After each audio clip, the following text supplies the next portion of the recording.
Hello friends, welcome to my YouTube channel platinum civil. मैं आज बहुत दिन बाद बहुत वीडियो बना रहा हूँ, वो भी बहुत सारे स्टूडेंटों के मेरे पास फ़ोन कॉल्स आए, मैसेज आए। उन्होंने बोला कि सर एक वीडियो डालो, एक वीडियो डालो, एक वीडियो डालो। तो मैंने सोचा अब एग्ज़ाम एसएससी ने एग्ज़ाम डेट भी अनाउंस कर दी है प्री की, तो एक वीडियो बना देते हैं। तो सबसे पहले तो मैं आपको ये बताना चाहूँगा कि एग्ज़ाम डेट तो आपकी सितंबर में ही है।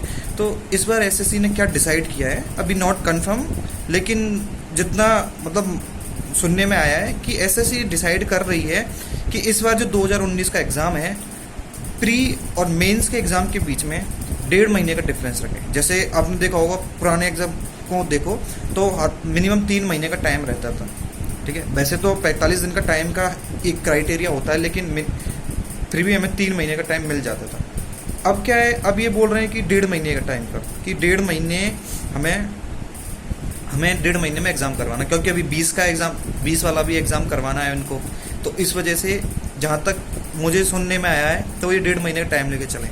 तो इस चीज़ में हम कैसे अपनी स्ट्रेटजी रखें ताकि हमारा मेंस भी ना बिगड़े और हमारा प्री भी क्लियर हो जाए, क्योंकि 1.5 महीने में इतना ज़्यादा सिलेबस करना एक टास्क बन जाता है, काफ़ी टिपिकल टास्क बन जाता है। मैं ये नहीं बोल रहा कि सिलेबस कंप्लीट नहीं होगा, लेकिन एक टास्क बन जाता है, क्योंकि एक प्री की तैयारी करना और एक मेंस की तैयारी करने में डिफरेंस है, ठीक है। प्री की तैयारी करने में आप एक नंबर की करो, लेकिन मेंस में हमें क्या है, पूरा टाइमिंग का भी ध्यान रखना है, कैसे लिखना है, इतना सारा लिखना है, पूरा तरीके से काम करना होता है, उसमें एक्यूरेसी वगैरह सब कुछ ध्यान देना होता है मेंस के एग्ज़ाम में।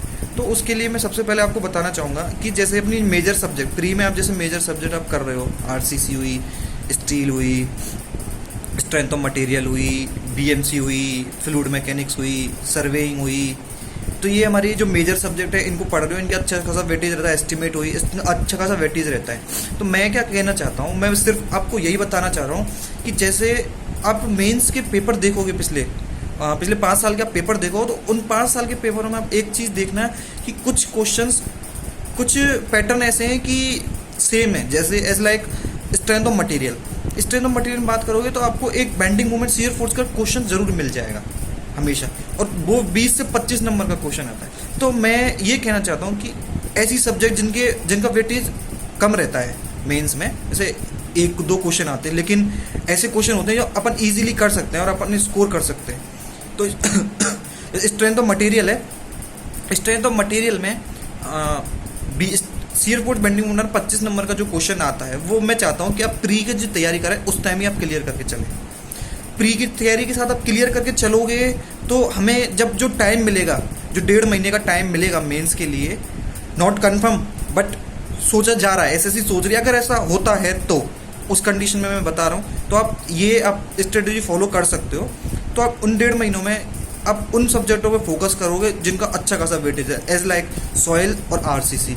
इन दोनों का वेटेज आपको पता है 150 नंबर का वेटेज है, दोनों ही सब्जेक्टों का। इन दोनों से ही 150 नंबर तक के क्वेश्चन आते हैं। तो उन 2 सब्जेक्टों की आप अच्छे से तैयारी करो उन 1.5 महीनों में। बाकी सब्जेक्ट भी पढ़नी है, ऐसा नहीं है, लेकिन मैं चाहता हूँ कि कुछ सब्जेक्ट ऐसी है उनको पहले भी आप करके चलो, ताकि उस टाइम सिर्फ हमें रिवाइज करने की ज़रूरत पड़े। जैसे स्ट्रेंथ ऑफ मटेरियल होगी स्टील, तो आप स्टील में ये देखोगे कि 5-10 साल से जितने भी आप देखोगे कनेक्शन का क्वेश्चन आ रहा है, रिवेटेड हुआ, बोल्टेड हुआ और वेल्डेड हुआ, इन तीनों कनेक्शंस के क्वेश्चन आ रहे हैं। तो आप अभी प्री की तैयारी करते टाइम ये कनेक्शन के मेंस के लिए भी तैयारी करें। तो मेंस के लिए तैयारी करोगे तो उस टाइम जो 1.5 महीने टाइम है, आपको ज़्यादा दिक्कत नहीं आएगी स्टील की तैयारी करने में। तो आपका प्री के साथ साथ मेंस भी कवर हो जाएगा, और इसका भी आपने देखा होगा 8 साल 20 से 25 नंबर का कनेक्शन का क्वेश्चन आ रहा है। तो ये सब्जेक्ट भी आप क्लियर कर सकते हो। तीसरी सब्जेक्ट है आपकी थ्योरी ऑफ स्ट्रक्चर, टॉस। आपको पता है टॉस का इतना वेटेज ना तो अपनी प्री में और ना मेंस में, लेकिन अगर बात करें तो प्री में तो यही है 2-3-4 क्वेश्चन आते हैं, लेकिन मेंस में अगर बात करें, अगर मेंस और टॉस में से क्वेश्चन आता है तो वो क्वेश्चन आता है स्लोप डिफ्लेक्शन मेथड और मूवमेंट डिस्ट्रीब्यूशन मेथड। 90% केसेस में यही क्वेश्चन पूछा जाता है, स्लोप डिफ्लेक्शन मेथड और मूवमेंट डिस्ट्रीब्यूशन मेथड। तो आप प्री के साथ साथ इस मेथड की भी तैयारी कर सकते हैं। अब इस मेथड में भी अपने पास स्वे एनालिसिस के क्वेश्चंस भी हैं, जो स्वे एनालिसिस के क्वेश्चन कभी नहीं पूछे जाते एसएससी में। एसएससी कभी स्वे एनालिसिस के क्वेश्चन नहीं पूछ सकती, क्योंकि एक चीज़ हमेशा माइंड में रखना है कि जो एसएससी एग्जाम करवाती है उसमें डिग्री और डिप्लोमा वालों का सिर्फ कॉमन क्वेश्चन रहता है। उस कॉमन क्वेश्चन में उन कॉमन पेपर रहता है, तो वो कॉमन पेपर में ये चीज़ ध्यान रखना कि कभी वो ऐसा कुछ नहीं डालेंगे जो डिप्लोमा वालों के सिलेबस में ना हो ज़्यादातर। हालांकि उन्होंने क्या है, थोड़ा लेवल बढ़ा दिया है, वो हाई लेवल से लिखते हैं, लेकिन ऐसा नहीं है कि वो चीज़ जो लेवल बढ़ा के वो दे रहे हैं वो डिप्लोमा वाले सिलेबस में ना हो। वो डिप्लोमा वाले सिलेबस में सारी चीज़ें अवेलेबल होती हैं, ठीक है। तो स्वे एनालिसिस अपने डिप्लोमा में नहीं होता, तो इस वजह से स्वे एनालिसिस के क्वेश्चन एसएससी में नहीं आते। तो स्लोप डिफ्लेक्शन मेथड और मूवमेंट डिस्ट्रीब्यूशन मेथड भी आप अच्छे से कर सकते हो प्री के टाइम पे। उसके अलावा अपनी आती है सर्वे, तो सर्वे का प्री में अच्छा खासा वेटेज रहता है। मेंस में लेकिन आप देखोगे तो मेंस में एक तो उसका न्यूमेरिकल आता है, वो आपको पता है फिक्स न्यूमेरिकल है उनके। आरएल का है, रिड्यूस लेवल का क्वेश्चन आएगा, ओमिटेड मेजरमेंट से क्वेश्चन आता है उसका, ठीक है। ये 2 क्वेश्चन आते हैं और एंगल्स वाले क्वेश्चन आते हैं। ये 3 न्यूमेरिकल में से एक क्वेश्चन न्यूमेरिकल आता है, तो आप इसकी भी तैयारी कर सकते हो। एक थ्योरी का क्वेश्चन आता है, तो थ्योरी का तो ये है कि आप बाद में भी पढ़ सकते हो, लेकिन ये न्यूमेरिकल क्वेश्चन आप कर सकते हो अभी, तो अपन इसकी भी तैयारी साथ में कर सकते हैं। उसके अलावा अपनी सब्जेक्ट होती है एस्टिमेट एंड कॉस्टिंग, तो प्री में बहुत अच्छा खासा वेटेज है प्री में, लेकिन मेंस में सिर्फ एक क्वेश्चन आता है 10 नंबर का। तो मैंने क्या है, आप मेरी पुरानी वीडियो देखोगे तो उन वीडियो में मैंने 30 पेज की एक पीडीएफ भेजी हुई है एस्टिमेट की।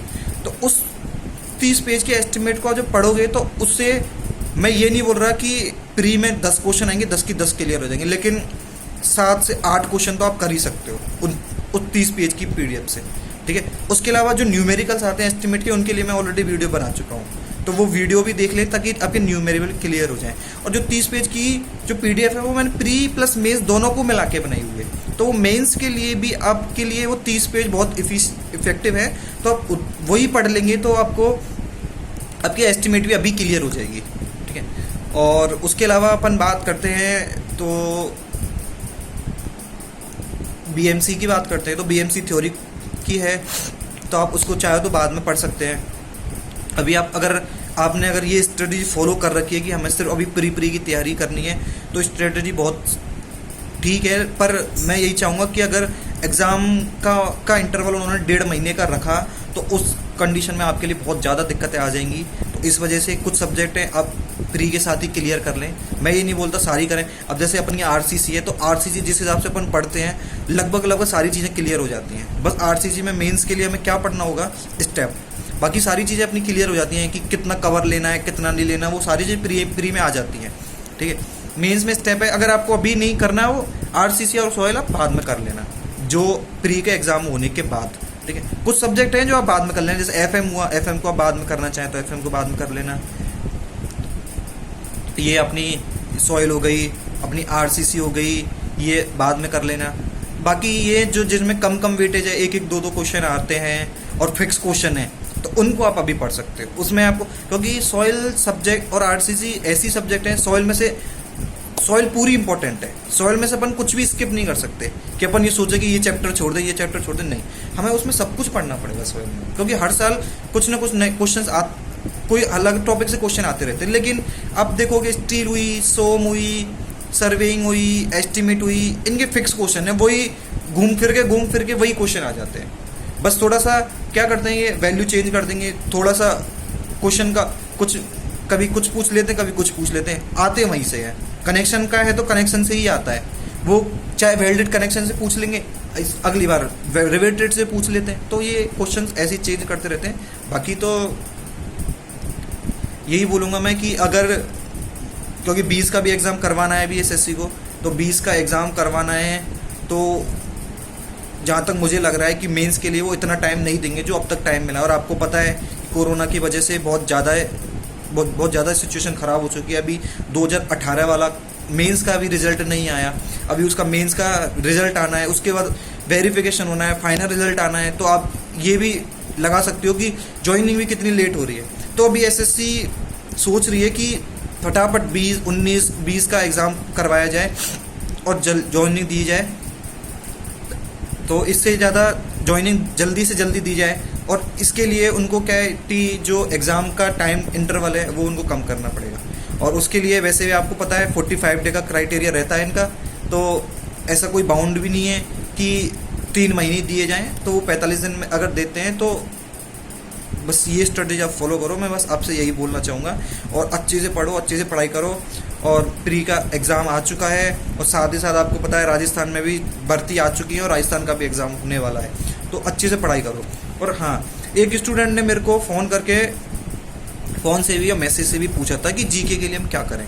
तो जीके के लिए देखो, ये आप खूब जानते हो, मैं एक जनरल स्टूडेंट की बात कर रहा हूँ, तो जीके के लिए आप ये जानते हो कि कट ऑफ इस बार बहुत ज़्यादा जा रही है। मतलब ये देखो हर साल वेरी हो रही है। 17 के एग्ज़ाम में 117 कट ऑफ थी जनरल की, 18 वाले एग्ज़ाम में 127 थी, तो 19 वाले एग्ज़ाम में अपन एक्सपेक्टेड लगा सकते हैं 135 की समथिंग हो जाए।